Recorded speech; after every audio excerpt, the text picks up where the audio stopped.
Welcome. In this video, I will discuss mindfulness and how it can be used to facilitate adaptive emotion regulation. So, mindfulness is often defined as an awareness and acceptance of the present moment. And emotion regulation refers to the process of modulating emotional experiences to reach goals. If you need more information about emotion regulation more generally, you can check out our video, What is Emotion Regulation? But as a quick recap, there are 4 stages of emotion regulation according to the process model. And when we target these earlier stages, we engage in the most effective emotion regulation strategies. Specifically, we can focus on attention and appraisal. And we can use mindfulness to do so. So you might be thinking, okay, well, the theory sounds good, the model sounds good, but what are some actual steps that I can take to effectively regulate emotions? So let's focus on how we build mindfulness skills that are associated with emotion regulation. First, we want to cultivate self-awareness. And my first recommendation is to spend time in silence. We are overwhelmed with external noise, whether that's social media, movies, TV, music, the people around us. Oftentimes, people are not spending time in the quiet. And if you struggle to do this, then one way that might help you to integrate silence is time in nature. So whether you just go outside and you feel the sun on your skin, or you can go take a walk in the woods, nature can really provide solace and a place where silence feels natural. In addition, when you're cultivating self-awareness, you want to spend time observing your emotions. Observing your emotions without trying to change your emotions, without labeling them as good or bad, but just observing them as they come and as they go. This is sometimes referred to as open monitoring.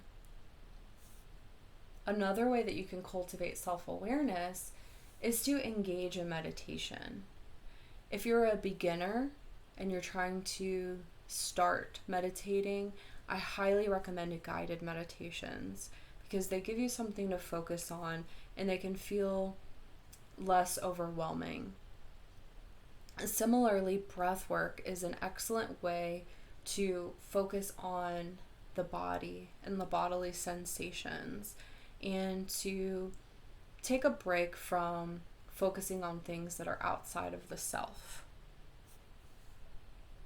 So here are just a few suggestions of cultivating self-awareness, and you can choose these based on what best fits with your lifestyle. Which of these appeals to you? Once you've cultivated self-awareness, you'll start to notice patterns. And you can then decide what patterns aren't serving you. And in this case, we're specifically referring to emotion regulation and those stages of emotion regulation. So, are you placing yourself in situations that you shouldn't be? And then, when you're in situations, what are you focusing on? How are you appraising things? So you'll begin to recognize specific patterns. And a pattern that you might notice is that you are appraising things negatively. So you need to engage in reappraisal. So reappraisal can help create distance between you and your emotional experience. So, for example, you can experience an emotion and not be defined by that emotion. You don't have to react to emotions. Emotions can come and emotions can go.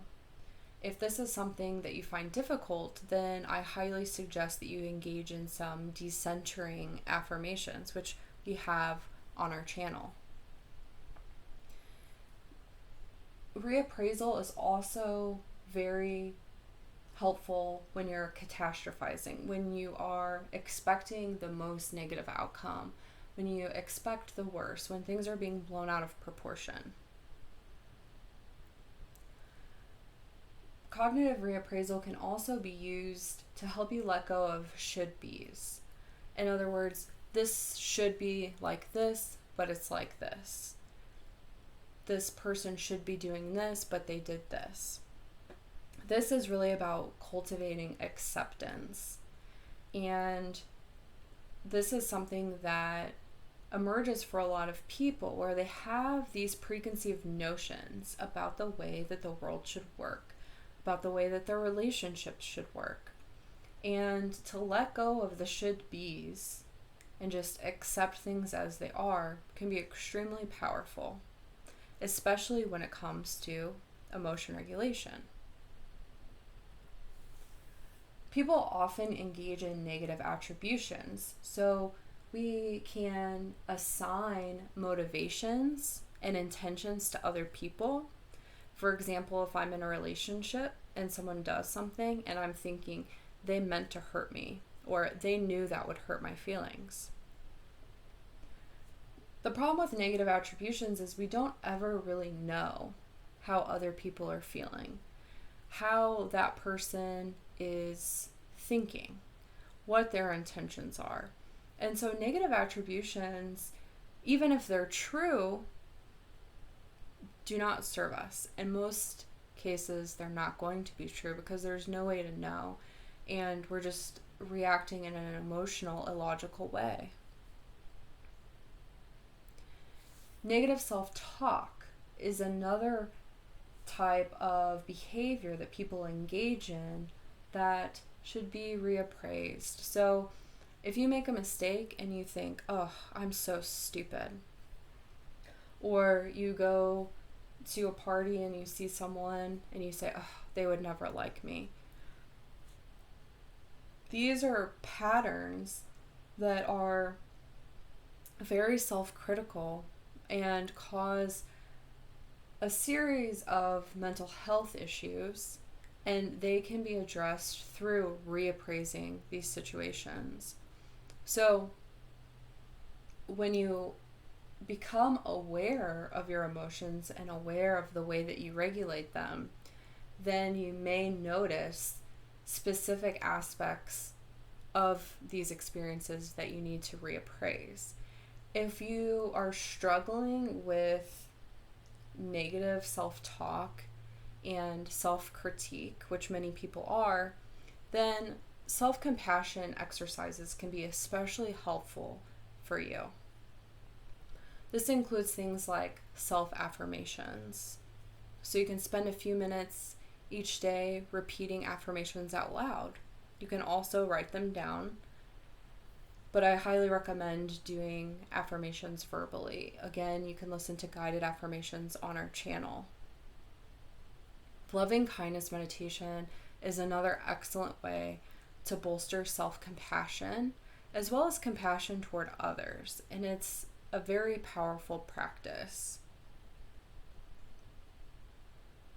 Journaling is another way that you can bolster self-compassion, especially gratitude journaling. Think about all of the things related to yourself, related to your body, that you take for granted. The fact that you can breathe, that your heart is beating, that you can walk, that you can see. All of us have these amazing capabilities because of ourselves, our bodies, our minds, and we take them for granted, and journaling for a few minutes a day about what we're thankful for can really help shift our mindset. So I encourage you to build skills through mindfulness activities to increase your self-awareness and help you detect patterns in your life that aren't serving you.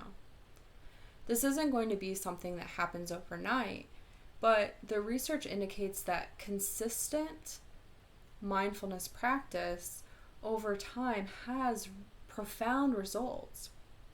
For example, neurobiological changes, so changes in brain structure.